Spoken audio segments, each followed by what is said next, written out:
Exercise 9.3 question number 8. Question number 8 क्या है? Question number 8 is if non parallel sides of a trapezium are equal.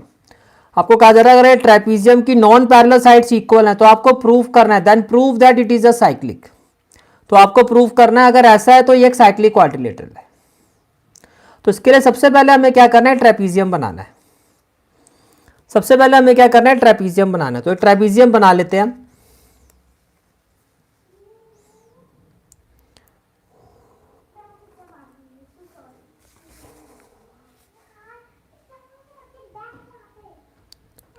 So this is the given trapezium.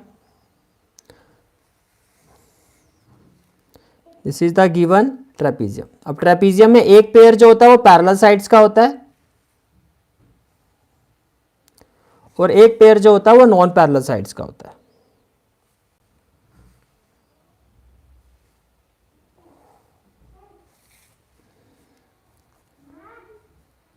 So this is the given trapezium.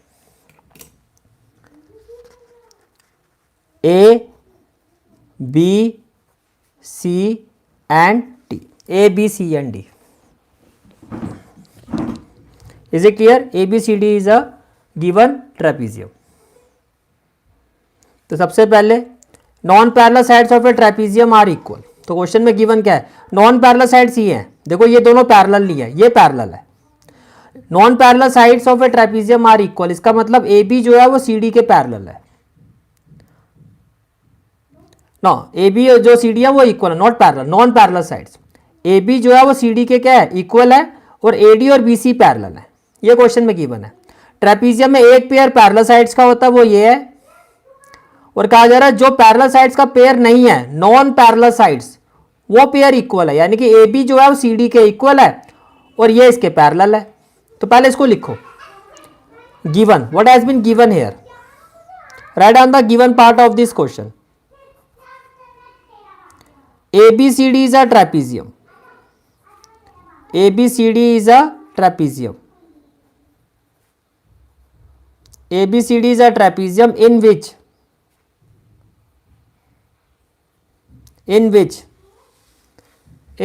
AD is parallel to BC. In which AD is parallel to BC and AB non-parallel sides are equal and AB is equal to CD या AB is equal to DC and AB is equal to DC. Clear हो गया? ठीक है. To prove, what we have to prove? Prove that कि ये जो trapezium है एक साइक्लिक क्वाड्रिलेटरल है. We have to prove that ABCD is a cyclic quadrilateral. To prove ABCD is a cyclic quadrilateral. अब with respect to the given information हम ये prove नहीं कर सकते. We have to do some construction here. अब वो construction क्या होगी? Construction.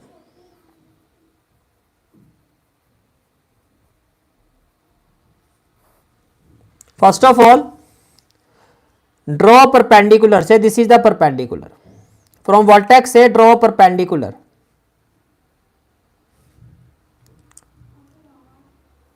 Draw perpendicular AM. Draw AM perpendicular BC and DN. Perpendicular the dotted line से show करोगे DN. Draw AM perpendicular BC and DN perpendicular BC. हमने यहां से दो परपेंडिकुलर ड्रॉ किया है BC पर. Draw AM perpendicular BC, draw AM perpendicular BC and DN perpendicular BC and DN perpendicular BC. Clear हो गया? ठीक है. अब आते हैं प्रूफ पर. Now proving part of this question. Let us consider two triangle AMB and DNC. In triangle AMB B and triangle D N C and triangle D N C. Let us say this is angle 1 and this is angle 2. Can I say that angle 1 is equal to angle 2? ये भी 90, ये भी 90, तो आपने कहा angle 1 is equal to angle 2. Why? Each 90 degree. Why each 90 degree. Clear हो गया? ठीक है. और क्या गिवन है? और क्वेश्चन में गिवन है A B equal to D C. तो इस ट्राइंगल में जो साइड ए बी है इसकी कॉरस्पॉन्डिंग साइड यहाँ पे डी सी है, ये दोनों इक्वल है. तो आपने कहा A B equal to D C. A B equal to D C. A B equal to D C. Why? It has been given in the question. Clear हो गया? ठीक है. अपार्ट फ्रॉम दैट देखो same parallel lines के बीच में जो perpendicular lines होती है वो इक्वल होती है. जैसे ये इसके पैरेलल है, सेम पैरेलल लाइंस के बीच में जो परपेंडिकुलर लाइंस होती हैं they are always be equal. यानी कि जो ए एम है वो डी एन के इक्वल होगा. तो आपने कहा A M equal to D N. A M equal to D N. Why? Because perpendicular between two parallel lines, perpendicular between two parallel lines are equal. दो parallel lines के बीच में जो परपेंडिकुलर्स होते हैं ये इक्वल होते हैं. ये क्लियर हो गया? ठीक है. तो देखो first of all angle 1 equal to angle 2, ये हो गया आर. फिर इस ट्राइंगल में ये इसका हाइपोटेन्यूज है, इस राइट ट्राइंगल का हाइपोटेन्यूज ये है. फिर आपने प्रूव किया कि A B equal to D C. तो पहले आर फिर H then any other side. तो by R H S criteria these two right triangles are congruent. तो can I say that triangle A M B, triangle AMB is congruent to triangle DNC, is congruent to triangle DNC by criteria RHS, by criteria RHS. Clear हो गया? ठीक है. Okay. Let us say that say this is angle 3 and this is angle 4. तो अगर ये दो triangle congruent है तो bye CPCT can I say that corresponding angles will be equal. देखो ये दोनों कॉरस्पॉन्डिंग एंगल है. 90 के अपोजिट एंगल 3 है और यहाँ 90 के अपोजिट एंगल 4 है. तो एंगल 3 जो है वो एंगल 4 के इक्वल होगा, which implies angle 3 is equal to angle 4. Why? By CPCT. By CPCT. यहां तक क्लियर हो गया? ठीक है. ओके. नाउ देखो एडी जो है वो बीसी के ट्रांसवर्सल, एडी जो है बीसी के पैरेलल है. With respect to the question AD is parallel to BC. ये जो एडी है वो बीसी के क्या है? Parallel. And can I say that A B is transversal. तो आप कहोगे as AD is parallel to BC, as AD is parallel to BC and AB is transversal, and AB is transversal, and AB is transversal, right? तो can I say that say ये angle 3 है और इसको अगर मैं angle 4 ले लेता, angle 5 ले लेता हूं, एंगल 5, तो बाय को interior angle concept angle 3 plus angle 5 ये 180 डिग्री होना चाहिए, राइट?